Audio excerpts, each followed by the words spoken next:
Which SUV is better? We're showcasing the 2026 Honda Passport RTL in modern steel over black versus the Honda Pilot lunar silver over gray. This year, the Passport is all new.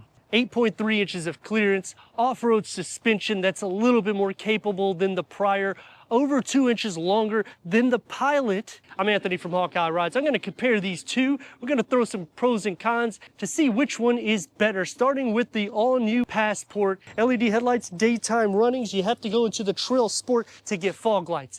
That to me is a con because when you go into the Pilot, it's on all trims. Front parking sensors is going to be on both. You have to go into the Trail Sport to get that Trail Watch that's new for the Passport. The Pilot also has a 360-degree reverse camera. You're gonna notice that the Passport sits up a little bit more, whereas the Pilot sits down. And the Pilot utilizes the chrome that goes into the headlamp assembly that's LED. And the lower will get a touch of the chrome. Whereas on the Passport, we now have a hood vent, Passport print, making it look like a lifted up Bronco, but on the Honda line. Now what's underneath the hood is gonna be the same, 3.5 liter V6. We gained 5 horsepower. When it comes to the Passport, we already gained that a couple years ago with the Pilot. So 285 horsepower and 262 pound-feet of torque. Both are paired to the second generation 10-speed automatic transmission, which the Passport used to be a 9-speed automatic transmission. They've swapped that out. It's a standard all-wheel drive when you go into the Passport, but when you go into the Pilot, you can option two-wheel drive or all-wheel drive. It's going to drop the towing to 3,500 pounds, maxing it at 5,000 pounds, achieving 19 mpgs for the city, 27 mpgs for the highway. We have these 18-inch HPD wheels, so it makes it look more athletic. The pinstripe that goes down the side, and you're going to have your standard McPherson strut front suspension, a multi-link rear suspension. If you want the off-road suspension that increases the clearance, you have to go into the Trail Sport, whereas on the Passport, you get the IVTM4, which is an intelligent variable traction management system for the four-wheel drive, and it sends torque to either of the wheels in the inner part of the wheel, so it helps with traction. And that gives us a towing rate at 5,000 pounds. 18-inch wheels is gonna be standard on all trims, and it's gonna keep that boxy heritage. It kind of looks like a Nissan Xterra with the whole design. And going back to the question, which one is better? I'm starting to like the Passport a little bit more because it's about $200 difference, and this is the second tier up. 7 trims to choose from when it goes to the Passport. 6 trims for the Pilot, but you have to tick the box to an all-wheel drive to get the same towing capabilities as this. All new T-design LED tail lights for the back with the Passport print. Updated Honda sensing with collision mitigation braking, road departure, forward collision, lane departure, lane keep assist, adaptive cruise control with low speed follow, so that doesn't mean it will go to a complete stop. Traffic sign recognition, traffic jam assist, blind spot information with lane change assist, cross traffic monitoring, low speed braking, driver attention, auto high beam. And all trims will get the front and rear parking sensors with the reverse camera. When you go into the Trail Sport Elite and Trail Sport Elite Blackout, you get the trail camera, which I think it's kind of weird that they don't put it on all the Trail Sports. You'll also get the cleaner for the front and the back for that camera. Now going into the Pilot, front and rear parking sensors, that's going to be the same on all trims, as well as a reverse camera. But when you go into the Trail Sport here, you'll get the 360-degree camera because you get the Trail Watch. And it will go into the Elite in the Black Edition. Going into the Pilot first, power liftgate, 18.6 cubic feet of storage. And that's behind the third row with a 12-volt charger. You get a storage tub. Underneath the floor gets a ton of storage because you can remove that center seat to make them more or less captain seats, and you can fit it here. You can also adjust this around. And look how quick and easy it is. I did that with one hand, so now you can put wet objects. Split fold the third row to get 48.5 cubic feet of storage, which is 4.5 cubic feet more than the Pilot, but you will have to go into the back in order to split fold the third row. So you just pull the lever here. It's going to fold down at a 40-20-40 split to maximize cargo to 87 cubic feet of storage, which is nearly 3 cubic feet more than the Passport. Power liftgate going into 44 cubic feet of storage. You're going to have a storage nook here, as well as here, large storage in both sides here with a 12 volt. Underneath the floor is pretty unique the way they do it, because you can fold this over here for storage. And then when you fold this open, you have the spare tire, you got the graphics, and you'll still have the ability to go inside there. Now to split fold the rear bench, you do have to go into the back in order to get the 83.8 cubic feet of storage. Pull the tab. It's going to fold down at a 60-40 split. The Pilot key fob. 10-way power seat adjustment for the driver, 4-way power seat adjustment for the passenger, heated front seats, leather seats start on this trim, memory for the driver. When you go into the Elite and the Black Edition, you're going to have the contrast stitch and piping. And when you go into the Black Edition, the piping is going to be in red. It also adds ventilated seats. Now you're going to notice some similarities here, except this screen is smaller. It's a 9-inch. Opposed to the Passport's 12.3 inch. Storage is going to be found on the passenger side. With 9 speakers standard, 12 speakers through Bose is going to be on the Elite Trail Sport and the Trail Sport Elite Black out. It's not a driver focused setup, so I appreciate that. It's going to have the same as the Pilot. Let's fire it up.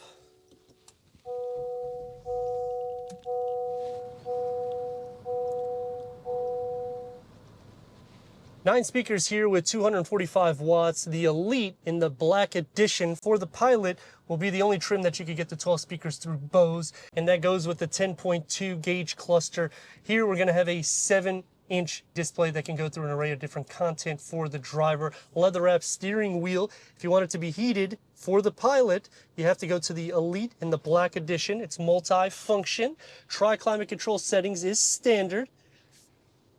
And the 9-inch infotainment screen, Apple CarPlay, Android Auto, Sirius XM, AM, FM, streaming, Bluetooth audio, Honda Link. Cabin talk starts on this trim, put it into reverse. Get a reverse camera with trajectory. Click on this little menu here and you can change out the different layouts. USB 12 volt, little storage. Wireless charging starts here, the glossy black. It's going to be sporty and it opens up into the same size storage pocket as the Passport. Let's fire it up.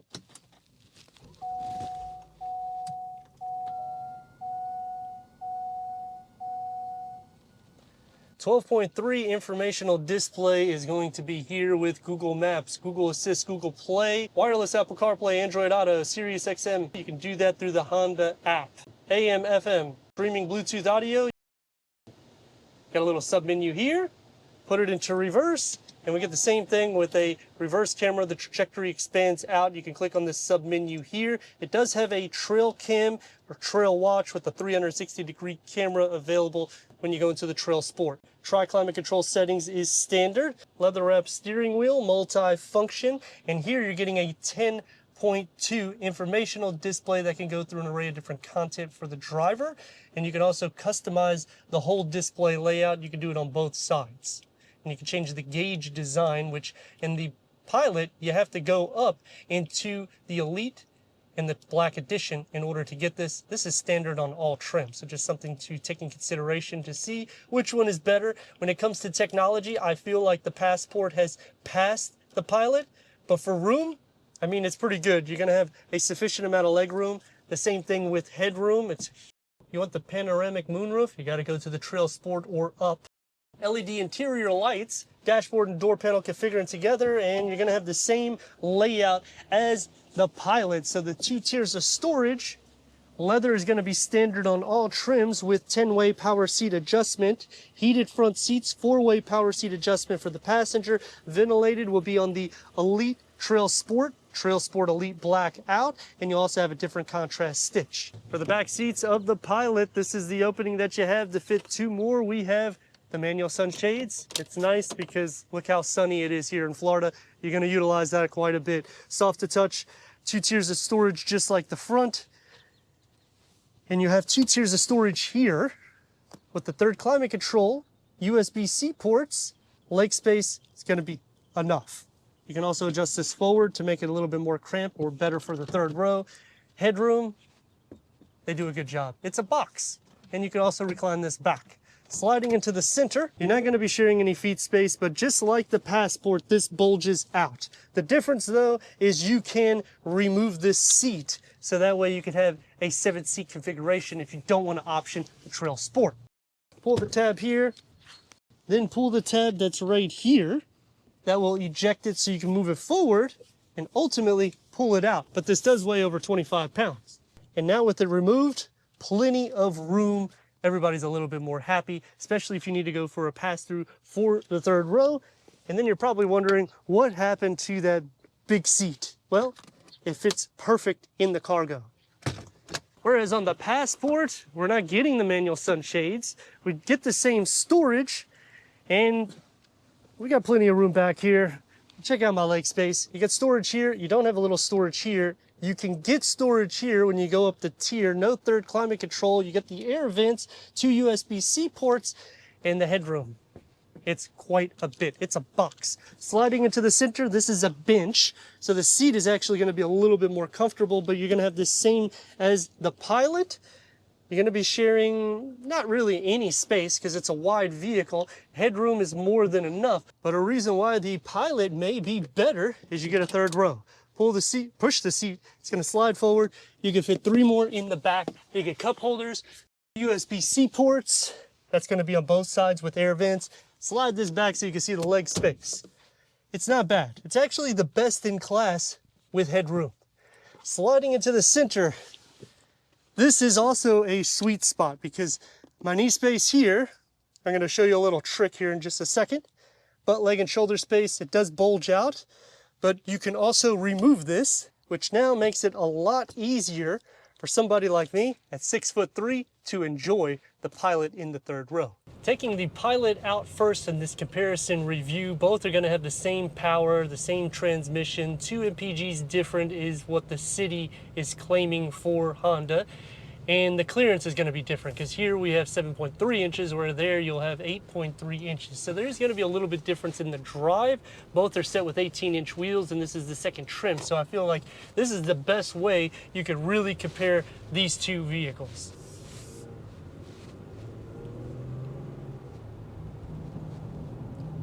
Sound deadening isn't too bad.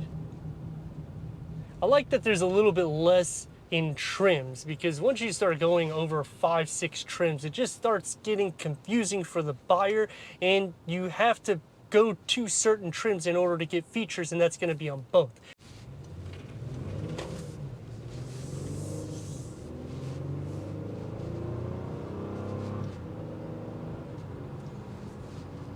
Motivation isn't bad. It gets you up to speed pretty quick for the most part. It's going to take me to some pros and cons. Starting off with the pros is you get standard leather. When you get into this trim, you get standard heated seats.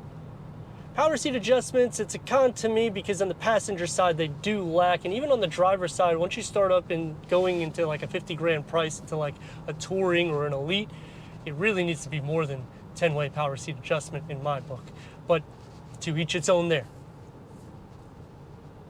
I'm all right with the technology. I dislike the screen that comes out of the dash. I like that we have cabin talk, because you could talk to the passengers all the way in the third row without yelling at them, but it's not really that long of a vehicle in the interior. Standard tri-climate control, 9 speakers when you get to this trim. It's pretty sufficient for that. You can also remove that second seat, which is awesome, because maybe I don't want the Trail Sport to get the captain seat configuration, and now you can more or less get it. You just don't have the armrest on the side.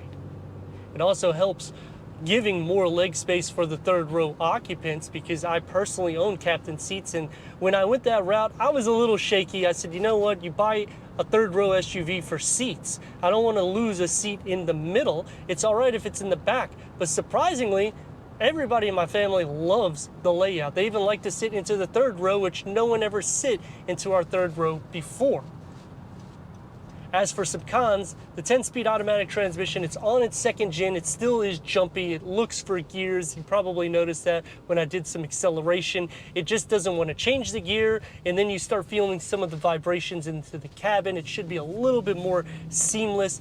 The touchscreen being smaller than the Passport, I mean, by now they should have made it a bigger screen. The interior itself is starting to look a little bit more bland, especially when it comes to competition, because they are adding different things through the interior to make it look more upscale, especially if you go into a Palisade or a Kia Telluride. I think they are really going a lot more towards the luxury side in their interior, where this is just basic. And I guess the only other cons that I could find is that they do not offer a hybrid trim. They just keep the same power option. I'm fine with it, don't get me wrong. I personally would not want to go into a 4-cylinder turbo or a hybrid, but I would like to see an option of it, because when you go into any body that competes with it, they have them. Now the Passport, to see which one is better in this comparison review. Technology, I think the Passport blows it away, especially because you're getting a larger screen, you're getting standard 10.2-inch gauge cluster. The interior just has a little bit more space because you don't have the third row. You get standard all-wheel drive capabilities. I mean, these are all major pros that you're getting. Plus, you finally get the same horsepower as you received in the Pilot a couple of years ago. Now, the suspension itself, it's good. I've driven the Trail Sport Elite, and it doesn't actually feel off-roadsy at all, but this is going to be a little bit more composed.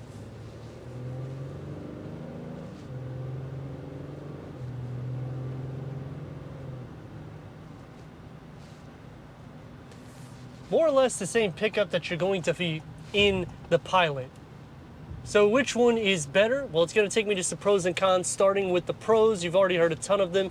The only other thing that I can really say is the upgraded safety that we're getting, because that is a key factor when you're buying these new vehicles. Now for some cons. It's updated, and I like the styling, but it's still bland, because it's really a carryover from the Pilot. It's the same center, it's more or less the same, it is the same dash, it's just changing out the gauge cluster and changing out the infotainment screen. When you're just throwing something on the dash, it looks like you're gluing a tablet there. I can do that in the back seat instead of paying somebody to add TVs in the headrest. That's why I don't like it. It's a bit of an eyesore. It should be more flush in the dash, because now when I'm thinking for that refresh for the Pilot, or to have a new variant, how is it going to really look? Are they just going to throw this screen in here? Because that's what they're doing with every vehicle that Honda makes. The drive is composed, it's soft, the seats are a little bit more firm, and it doesn't matter what trim you go into. Sadly, when you go into the Trail Sport Elite, the passenger seat is still 4-seat power adjustment. So just adding ventilated seats, it doesn't really sugarcoat or cover the fact that you're not giving us enough power seat adjustments. Now, the pro to Honda is the seat goes long. So I'm 6'3", and it's only maybe 3 inches from my kneecap. It covers the whole butt area and your whole back. So it has a good sit there, but then you don't really have anything to contour for bolstering. So you could or can slide around a little bit more so here, because it's more of a flat surface for the back and the butt. You don't feel any of the imperfections on the road. The road quality here is quite good, but it's also with 18-inch wheels.